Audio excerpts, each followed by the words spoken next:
multi-pin abilities again? As soon as Alistair and Elsa come back in, they will hook you right up, Katerina. Did I say your name correctly? Yes, you said my name correctly. Excellent.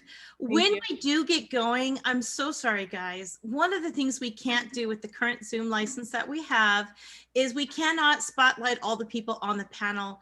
So what we're going to ask everybody to do, and I hate doing this because it always makes it feel non-interactive, but we're going to have to ask everybody who isn't on the panel to turn off their camera so that people can put it into gallery view and see the people talking. And if you know how to adjust your screen size, you can squish it up and squish it down so you can have nice big pictures of all the people actually on the panel and all that stuff. But go ahead and talk right now. Talk and chit chat, get coffee. It's all good. I'm okay. The recording has already started, but the class doesn't officially start until 3:10. So you may have a couple people coming in a little later. All right, well, you don't really have to start recording until I start my preamble, so it's no big deal. We do need to have our muted emissary, Katerina. She needs to be pinned. She needs to be able to pin herself, I guess, and probably I need multi-pin abilities. Yeah. I don't know why, but whenever I go out of a breakout room and it changes, it stops that permission. You have it. You've got multi-pin now. It's happened a few times. Zoom is special that way. It likes to make things interesting for us. May you live in interesting times. Oh, unfortunately, I do. Yeah, so we got another 5 or 6 minutes. So. Oh, good. And Jocelyn, I'll give you a 5-minute warning or about a 10-minute warning and then a 5-minute warning. And sure, cool. Chat, just holler. All right. Yeah, no big deal. Yeah, we only have 4 big questions and we're going to take questions from everybody who's watching, and we're just going to try to keep the conversation alive. It's just supposed to be more of a relaxed conversation, exploring accessibility and service and keeping it accessible.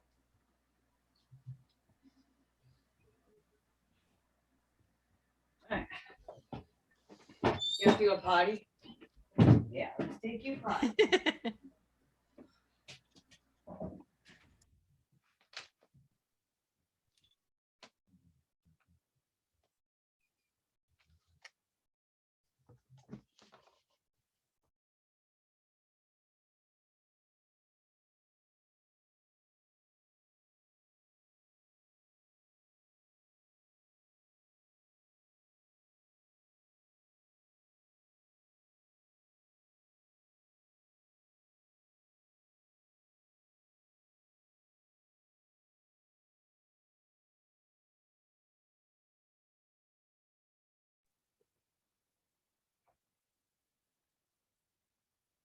It's so quiet.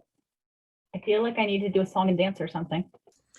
If you would like to tell us a limerick, that would be kind of cool. Or sing a sea shanty. Oh, what do you do with a drunken sailor? What do you do with a drunken sailor? What do you do with a sailor early in the morning? Shave his belly with a rusty razor. Shave his belly with a rusty razor. Shave his belly with a rusty razor early in the morning. Way, hey, and up she rises. Way, hey, and up she rises. Way, hey, and up she rises early in the morning. You guys didn't know I could sing, did you? In the morning. Huh?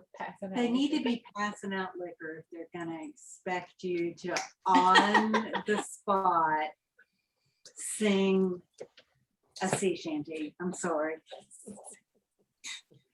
You know, so I am 3/4 Irish, 1/8 German, and 1/8 Scot. I can sea shanty like that.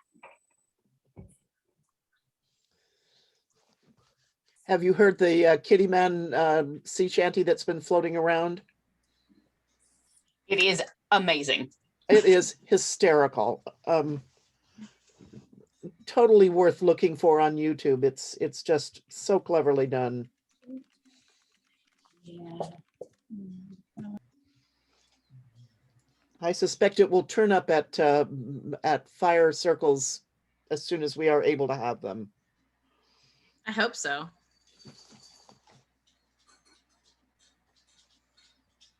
So it looks like we're still missing one person of our panel. Elsa, did you hear from Jessica?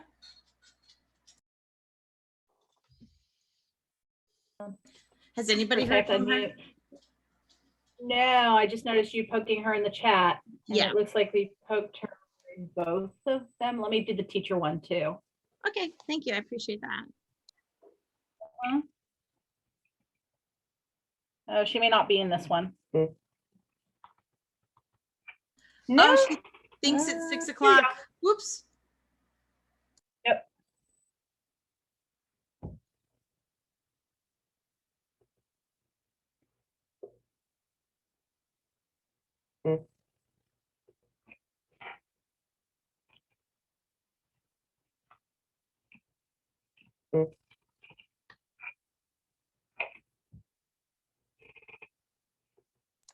Would you be annoyed if I posted the link for the Kitty Man sea shanty? I think it's kind of almost mandatory, Dame Ellie. Okay, gotcha. It's really good. It's very clever. Oh, very. The Kitty Man.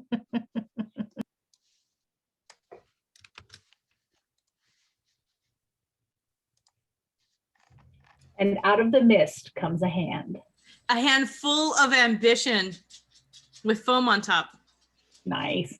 And cinnamon, I can smell Mine's just again. water. I went 4 months without being able to smell cinnamon. I know. It doesn't smell like cat pee. I'm so grateful. That's a good thing because you shouldn't be drinking anything that smells like cat pee. It was so hard because I drink a minty iced tea, right, to control IBS, and it tasted like kerosene. I was drinking it going, I know my husband wouldn't poison me, but this tastes like kerosene. It's so weird what COVID does to you. All right, we have 2 or 3 minutes before the panel's going to start talking. We have someone who might be joining us midway. I hope she does. Everybody who isn't Jocelyn, oh my God, the muted industry whose name is now squished too small for me to read, Elsa or Oud should probably turn off their camera.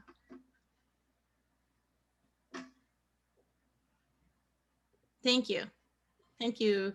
The only reason we have to have you guys turn it off, and I want to apologize, is Zoom breakout rooms are fun and they like to keep life exciting. And we were unable to find a way to do multi-spotlighting so that you would see us and also be able to see each other. And I apologize for that. If you do want to talk or like have a question for us, you can raise a hand by using the reactions button at the bottom of your screen, or you can put it into the chat. I'm monitoring chat and so is the other moderator. And of course, there's always queuing up your mic and speaking if that's easier for you.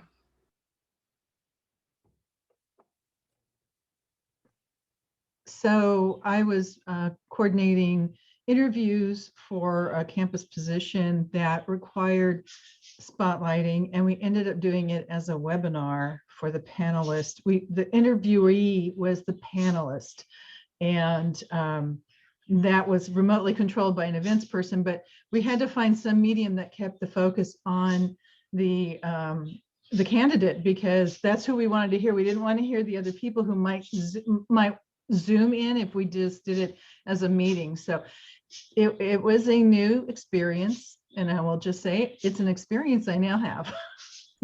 That's awesome.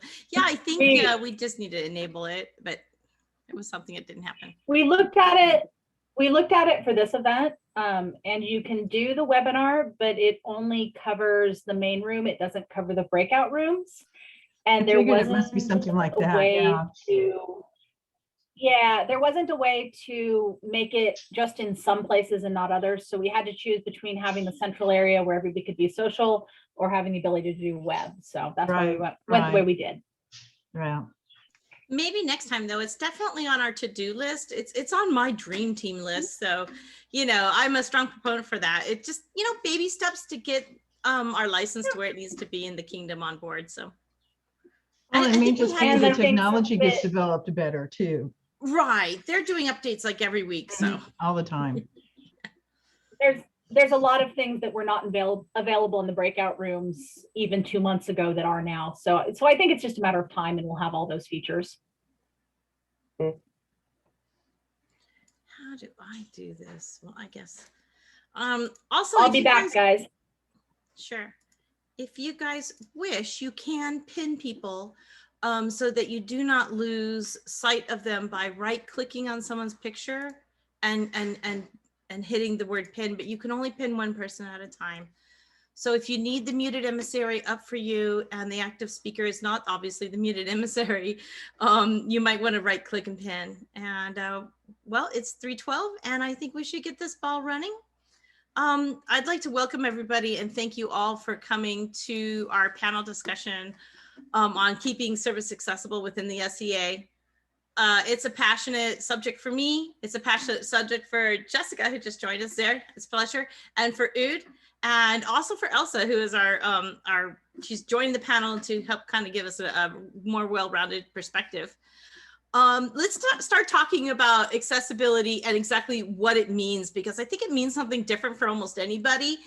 Accessibility is really a big, broad word. It's almost too small of a word to contain the concept of what we're asking for when we ask for inclusion and accessibility. A lot of folks tend to think of it in terms of like physical access or physical ability, like can this person roll their wheelchair down these steps, or you know, can this other person who has like maybe only one hand, can they work this door and carry their equipment or put up their tent? But there's quite a lot of room to address concerns of other types of disabilities, especially the hidden disabilities that are present in the population of the SEA and the world at large. We have concerns about like a person's mental health, their finances, their social class, how much SEA knowledge they have. That's actually a disability. If you're a newbie, you know, you don't know how the SEA works. So that's actually a kind of a weird accessibility issue. Invisible disabilities. We have tons of people who have invisible disabilities who are functional to one varying degree or another. Can we get Tracy? I'm so sorry, Mistress Brown. Yeah, Signe. Let me change my name. Can we get your camera just turned off too? Because we're trying to, it's weird. I'll explain it again in just a minute. Let me finish my preamble. Okay. No worries. And I'm going to mute myself. You're cool. You're fine. You're totally fine. And anyways, to some degree, we also want to talk a little bit about race and gender presentation, because we do have people who want to be fighters and people who want to be, you know, whatever they want, whatever their dream is within the SEA. We want to try to make sure it's accessible to everybody. The focus for this panel, though, is on service and how do we keep service itself accessible. I want to start off by saying between us, as of my last count, and I didn't get everybody's, but we have more than 20 offices held between the 4 people on the panel. That's a lot of local offices and kingdom level offices and society level offices. We have a seneschal, we have a couple PayPal deputies, we have a couple scribes, we have event coordinators, we have virtual event hosts, we have accessibility and inclusivity officers, we have deputy accessibility and inclusivity officers, we have a muted emissary, we have stage managers, we have proteges, we have apprentices, we have squires, we have a podcaster. We also have an equestrian marshal and, you know, an exchequer and various things that all these people do. These are all jobs that can be done by people and can be made accessible. What I want to talk about, and I want to ask the panel, is what are some of the other offices that we didn't mention that you think lend themselves really well to serving with a disability? And I would like to ask Ood to, oh my God, I forgot to introduce you guys. I'm a pro, guys. They paid top dollar for me. Hold on a second. First off, I want to introduce Ood.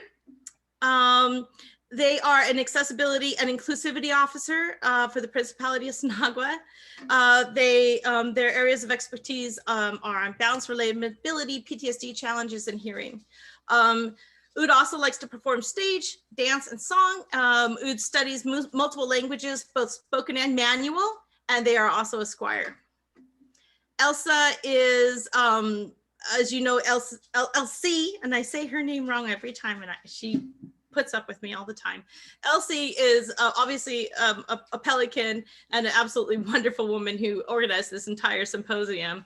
And she can pull magic bunnies out of hats. She also has done volunteerism at the local principality and kingdom level. She's involved in the arts, sciences, and fighting. And she believes that inclusivity and addressing core issues of accessibility is central to the growth of the future of the SCA. And then last but certainly not least is the Society Inclusivity Officer, Zara, who has joined us. And she's amazing. If you've attended any of her topics or lectures, she speaks to your soul, and she talks about issues that we all hold dear in our heart.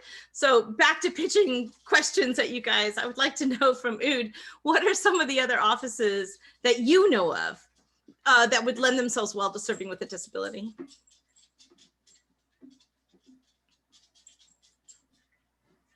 Any of them? There is no reason why anyone with any type of disability could not serve in any of the offices. You pick one that you might think would be hard, would be like constable, because fire watch, you have to walk around. You have deputies. You just assign a deputy to that and you're done. So the ones that are easiest are probably coordinators like ANS, media, social media people, coordinating our spreadsheets, and there's always needs for deputies who are willing to do the administrative work. If you have the type of disability where it's ADHD or some other focus and you just can't sit like that, oh my gosh, there's so much work for you. We need people who can just walk around and see for us. We need people who can pick up trash. We need people who are willing to just sit and listen to other people tell us what they need. There are tons of jobs. Just pick anything and we have a job for that. I see Zara is nodding her head. That's yes. the answer, huh? Yeah, she might have something she'd like to contribute to that. Zara, what other jobs, other than what Ood and I have addressed, that you think are some of the things people can do? So I really love what Ood said about deputies, because deputies really can help people adjust to most jobs. If you're someone who's more inexperienced in an area, having a more experienced person be the deputy is kind of a great way for people to teach while still giving people a platform to learn new skills and to have the skills that they do have highlighted. It's even easier now kind of in the virtual world. And I think that that's going to help us accommodate a lot of these coordinating positions like Ood mentioned in the future. Because if you are someone who may have some difficulty navigating a site, or who might have some difficulty with the physical job itself on the day of, that doesn't mean that you can't learn the process and then still be able to execute a lot of the planning, still be able to participate as much as possible on the day of. I really think with the right accommodations, there's not much that's out of reach for anyone.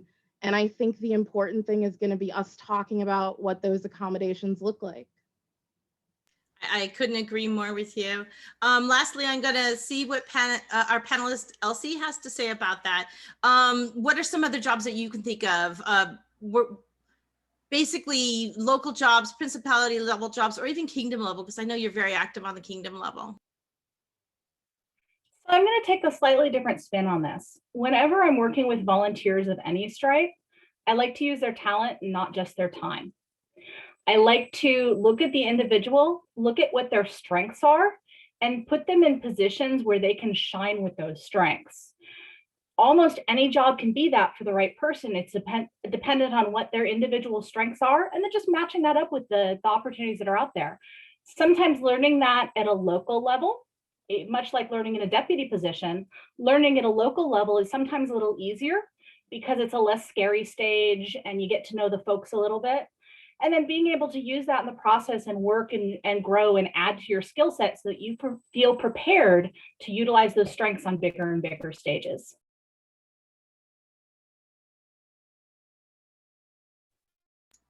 That's an excellent point you make there. I want to hop back in. I hope it's not rude. No, go for it, Ud. But I just really wanted to point out that that's exactly what I meant.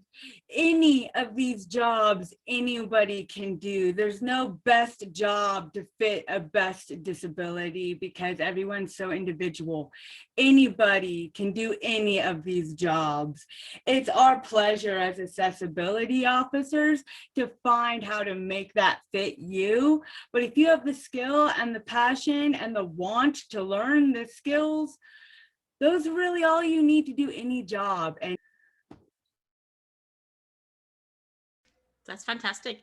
Okay, so Zara, you brought up a couple of the common challenges that SEA people may encounter when trying to do their jobs, but you only brought up a couple of things. You know, you mentioned maybe firewalks and stuff like that. What are some of the other common challenges that people may have when they're trying to get involved in service, or what kind of challenges have you seen people facing? Yeah, I think you touched on it briefly earlier. So when we talk about it, people immediately kind of come to some specific things, but it's usually surrounding physical disability. Now, realistically speaking, there's a lot of things that can feel like barriers for a lot of these jobs, and there's a lot of things that can make these jobs more challenging, right? Chronic pain, mental health concerns, socioeconomic status, even sometimes race, gender, all of these things can really be hard to overcome in certain positions. I think a good example of the socioeconomic status part coming into play might look like someone who is expected to kind of buy small things to make something work for a job, being a feastocrat and not quite having the budget to cover certain things, or being expected to provide maybe your own serving tools, or having to bring something like, I don't know, an Instant Pot or some other kind of thing. And we don't always think about these things because sometimes the people who do these jobs already have the toolkits to do them, right?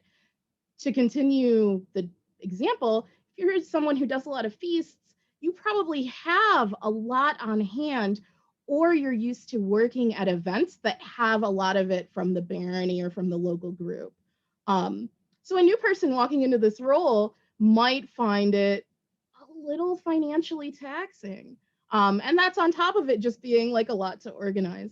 So I think it's important that we set up some structures for these roles ahead of time so that people can have realistic expectations that they can then communicate and say, hey, I might need a deputy or a helper, or, you know, I see on here that we're expected to provide this, and I need to talk to you in advance about, you know, maybe talking to the local group and seeing who can provide that.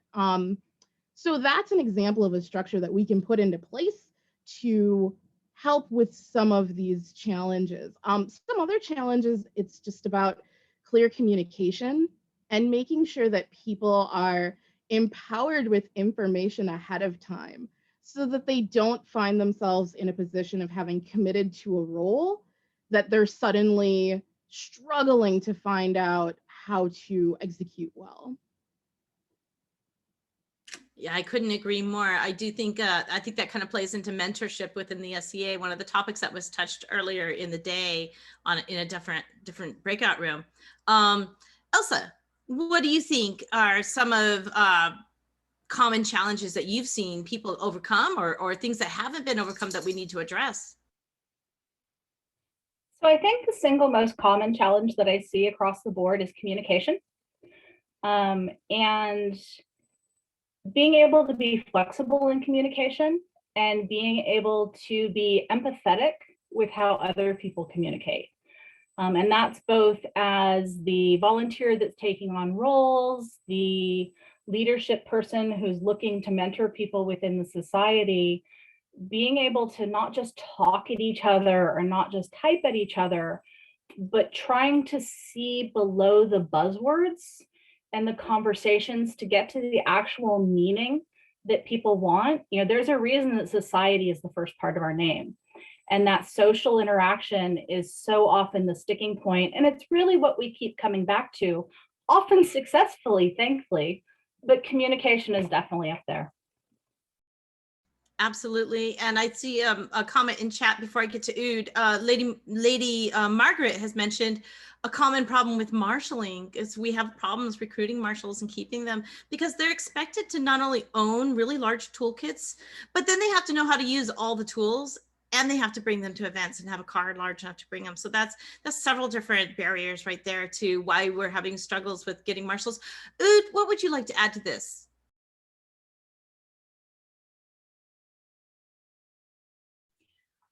A common thing I see goes along with the communication and the physical barriers is there are people like stress can make a physical barrier to a thing. So if you're stressed out, have anxiety about doing a thing, you're going to close down and you're not going to ask for help or be able to have a voice of your own in those situations. And I can see how it's hard to volunteer for things if you don't feel strong enough or safe enough to be afraid. Like anxiety is a big thing I see. And so I think that if we built structures of communication and sharing of responsibilities, like how to carry the toolkits for a marshal, I think we could also absolve some of those social anxiety stressors that can put up barriers as well.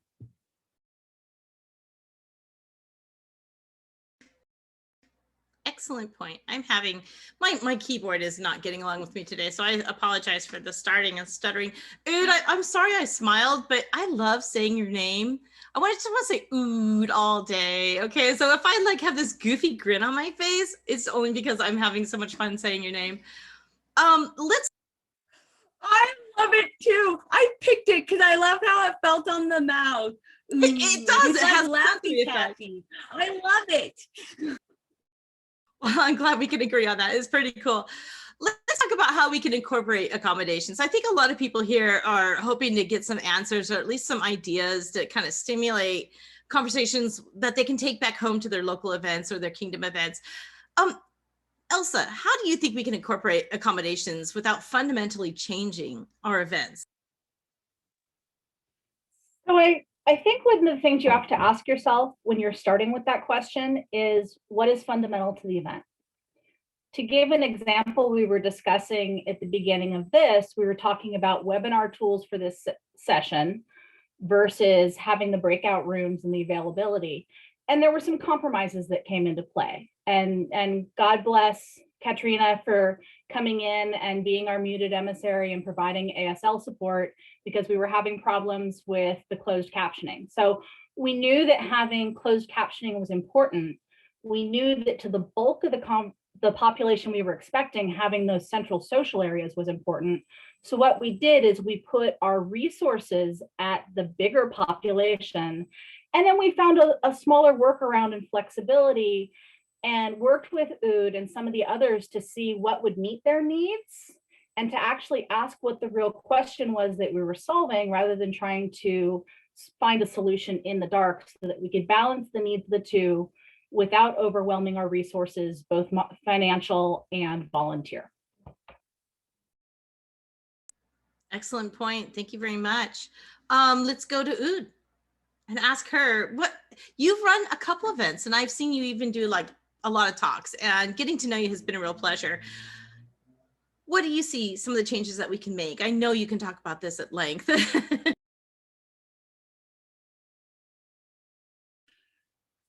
I'm actually working on this, so you're right. I could talk about this for a long time. So I'm going to try and sum it up and keep it short. If I start to drag on, stop me. I will nerd out.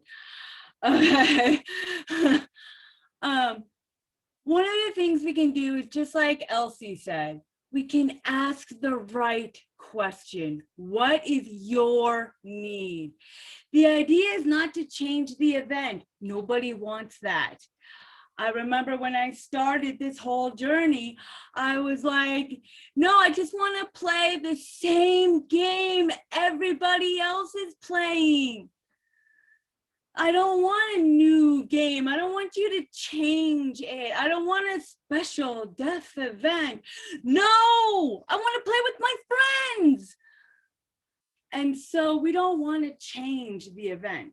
The idea is, what is the need? Ask what the need is. I need to communicate to play in the game with you. So make communication happen. Don't have to change the event. If you have a wheelchair, you need to get up to where the class is being held, on a nice concrete slab where I held my very first disability awareness class that no one with a mobility issue could get to. Thank you for coming anyway, Jocelyn. But it really opened my eyes that I needed. Oh, hold on. My internet just cracked out. Am I still here? Do you see me? Okay. So when we ask the right question on what your actual need is, the need for wheelchair people is to get up to the class. Don't change the class. Put in a ramp. If we have somebody who has social anxiety that causes muteness, well, we'll just make sure there's a muted emissary who can voice. Don't change the class. So you just have to know to ask the right question. And we're putting together an app. One of my deputies is doing the research, and we are creating the database right now for the app, where you can ask those questions and put in without having to out yourself and make yourself separated. We can just incorporate it in, and it's for everybody. And everybody can be accessible, and they can tell us what their need is, so we don't have to guess and fill the wrong one. That's actually a pretty Did I nerd cool out app. too bad? No, you did fine. You did absolutely fine. There's one more thing I wanted to add that Ood actually brought to my attention.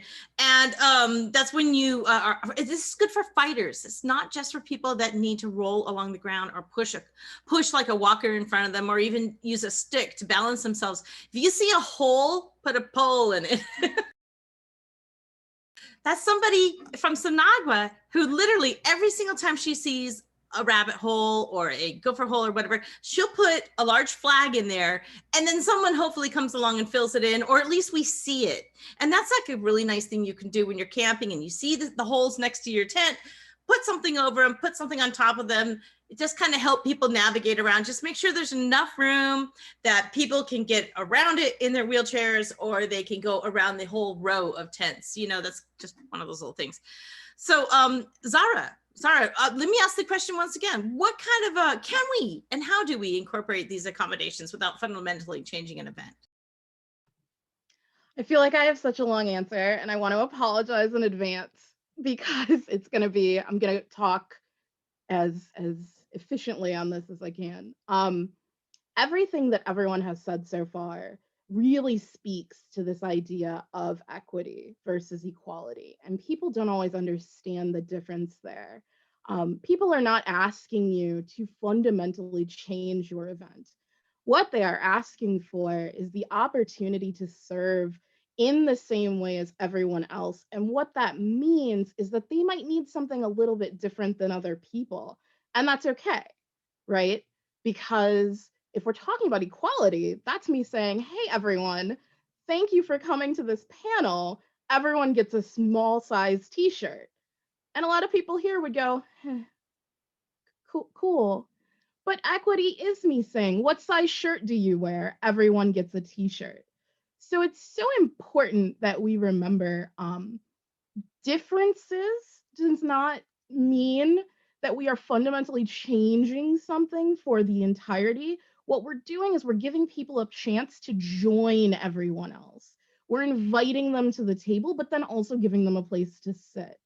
And I also want to underscore, when people ask for these things, to try to make it sound unequal can sometimes make people uncomfortable, right?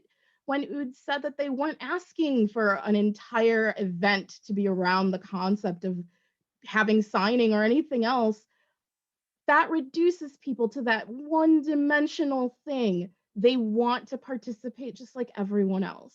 And so we should absolutely provide a platform for that. Now, that said, I have 2 suggestions that I think have been pretty consistently useful, particularly as far as keeping the service portion itself accessible.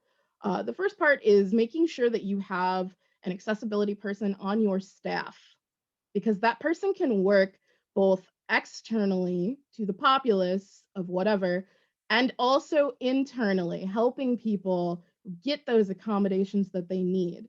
Generally speaking, accessibility coordinators or officers are trained on what questions to ask and how to help people. And they will be able to help brainstorm with the person to find an accommodation that will work, that lets them come in and assist like they'd like to.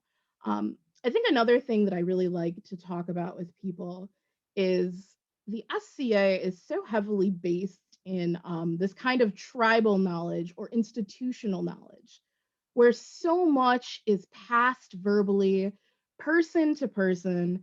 And if you don't know the right person, if the person before you that did the job wasn't as informed, whatever it is, you just don't know things.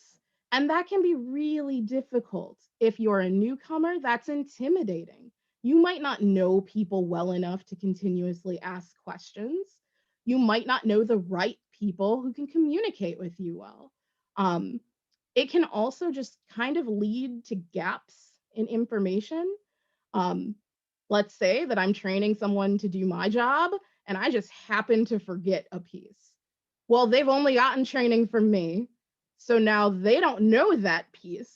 So when they go to train someone else, it's just gone, plus whatever else they may have missed. So I do think that establishing some guidelines that are accessible to everyone for positions helps so much. It helps people understand what they're getting into when they volunteer to take on a role. It helps people have something to refer back to as they try to figure out, where are my responsibilities?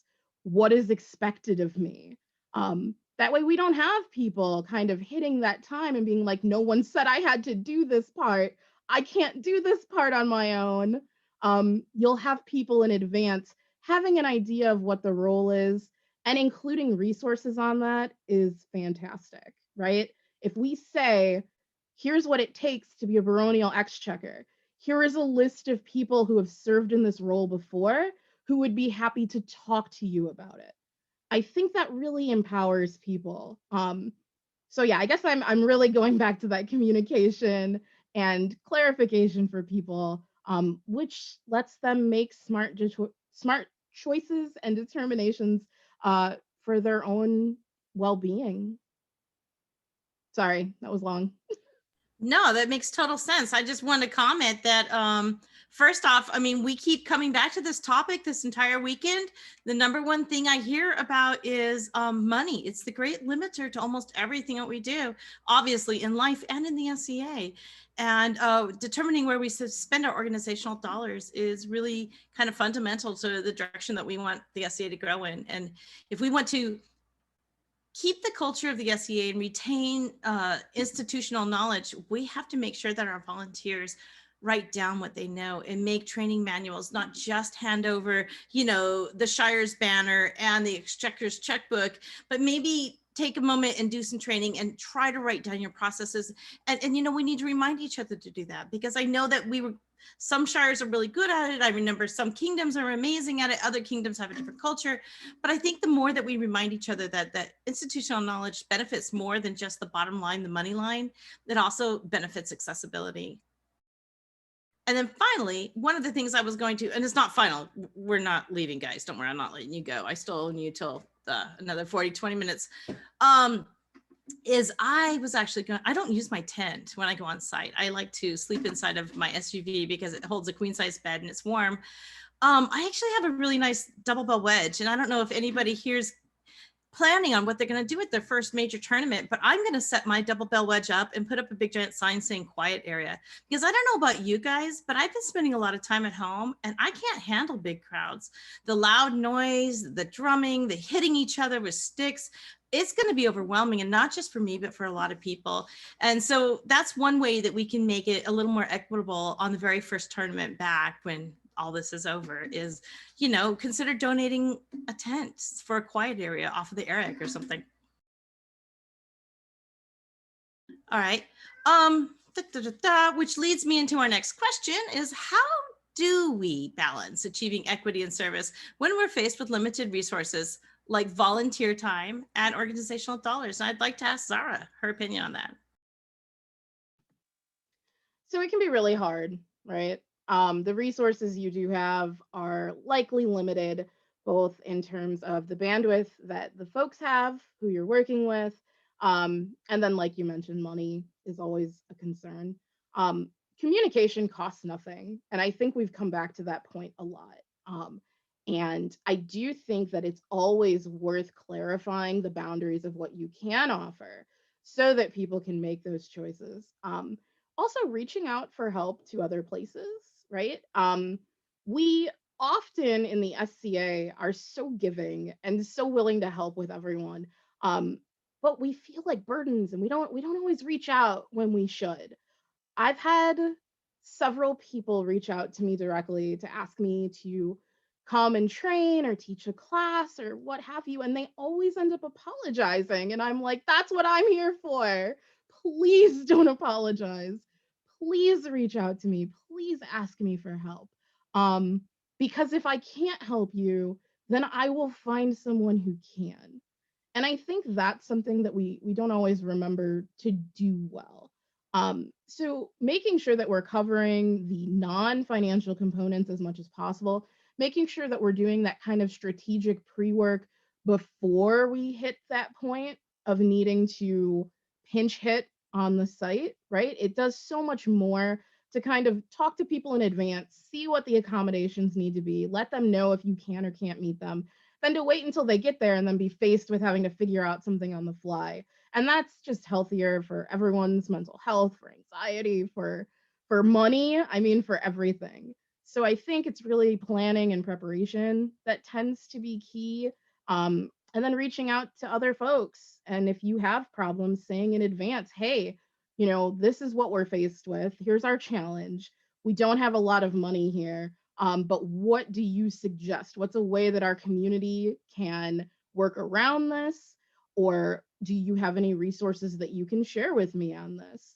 I think that that's probably one of the ways that I've tried to get around certain challenges that I've faced when I'm just like, I have no idea. I have no idea what to do here. So I've reached out to other folks who I felt would have better advice or better resources, and it's often worked out really well. That's great. That's good to hear.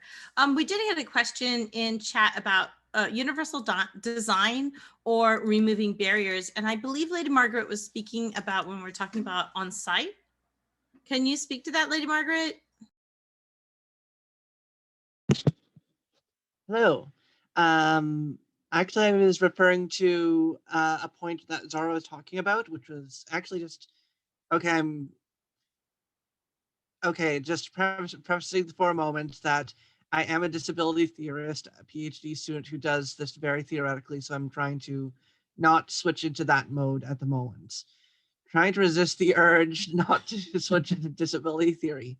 Also, my partner Gwillick is here, so you might hear another voice. Theory.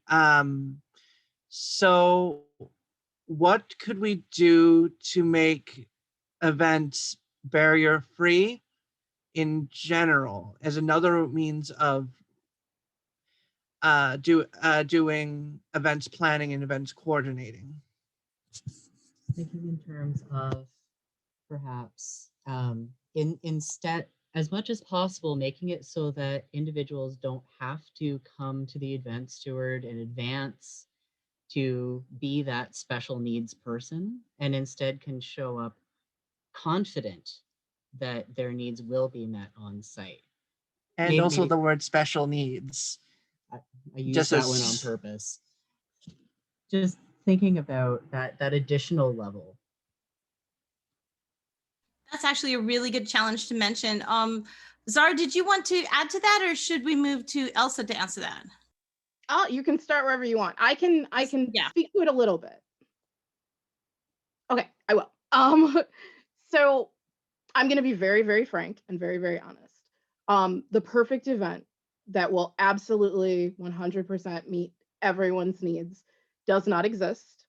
We will never succeed in that because people's needs are very individual. And sometimes in contrast to one another, unfortunately. Now, that said, there are many more common needs that the SCA can do a better job of addressing kind of more universally. And I think the best way to meet those, or to at least inform people ahead of time, is to have someone on your staff who is trained in watching for these, preferably someone who can do a site walkthrough and be able to get certain things in place. So if we change the cultural narrative around designing these events and we start including the idea of, say, a quiet space, right? Wherever possible, we try to include some level of a quiet space, and then we publish that so that people know that it's there. Wherever possible, we make sure that we talk about what the terrain looks like. Now, I do want to be mindful of the idea that currently a lot of the sites that the SCA uses, at least in my area in the mid-realm, are not necessarily always accessible. And while looking for new sites, I do think it's important to look for as accessible a site as possible, but that's not always possible. Sometimes it's out of groups' budgets. Sometimes it's out of groups' ability to get to. It's located outside of their region. And so being able to communicate clearly about that, I think, is very important. And the only way to do that is if people have the education to know what they need to talk about. And like I said, we are talking about a vast range of potential accommodations. We're talking about more than just make sure that there is an elevator and ramps. I mean, we are talking about things like, where is this? What town is it in? Is that town historically problematic for people of color? We're talking about things like, is it accessible to public transit? Which in many kingdoms, many sites are not, because they're not located in areas that public transit serves.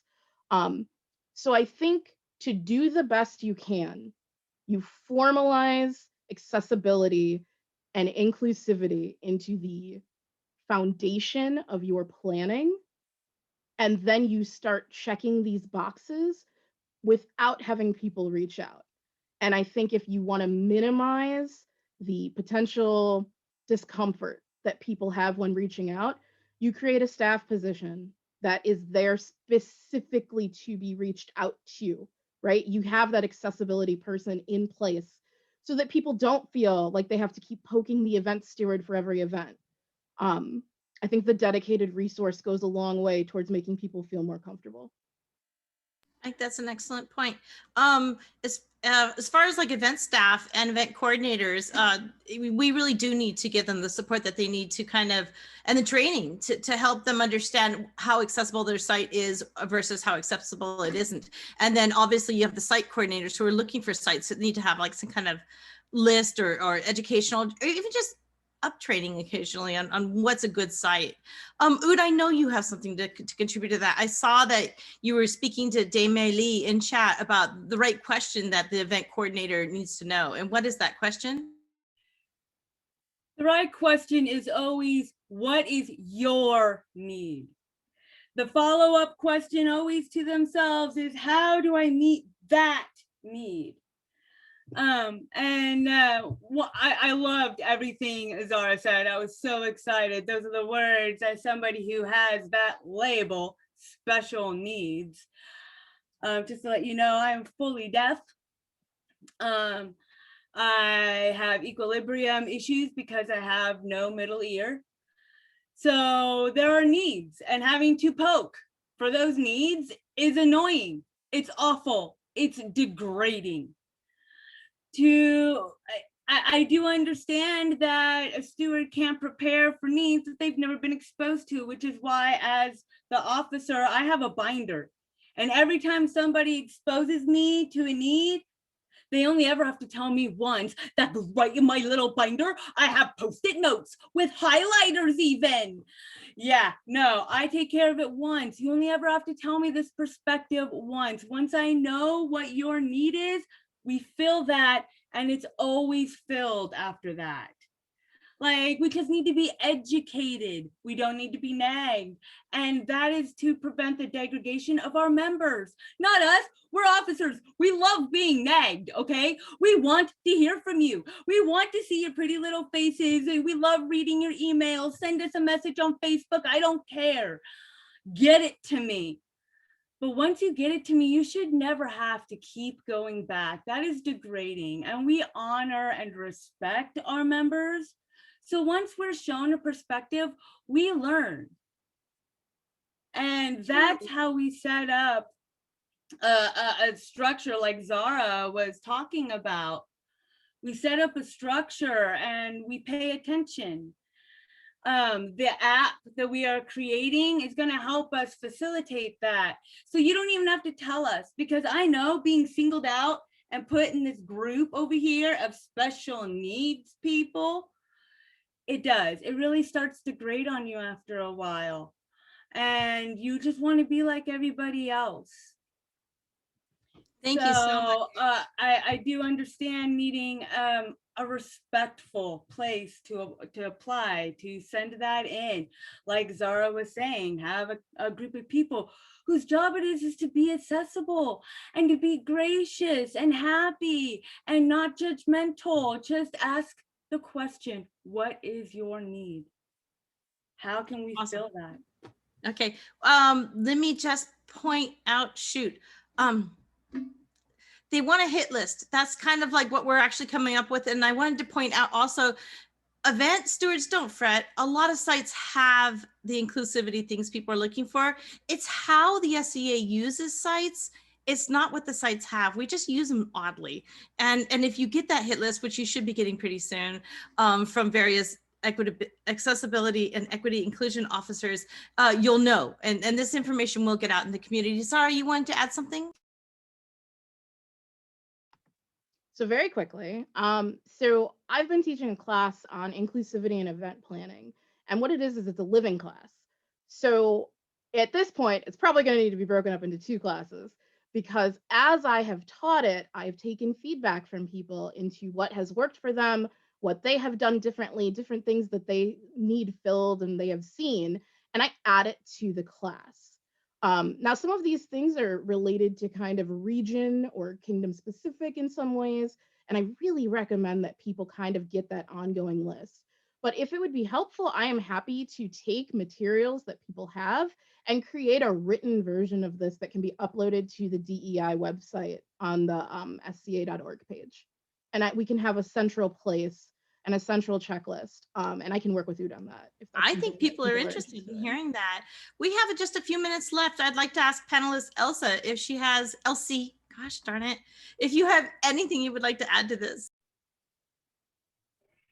Yeah, the only other thing I would bring to the table from a pure practical standpoint, we were kind of talking about resources and we're talking about where we want to go, and being able to balance the haves and the needs, I think is crucial to actually reaching success and getting beyond just, gee, we had this great discussion, but it never went anywhere.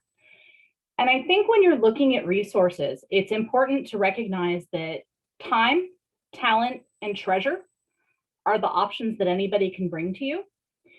One of the reasons that I thought this panel in particular was important is because time and talent in particular are always things we are short on in the SCA.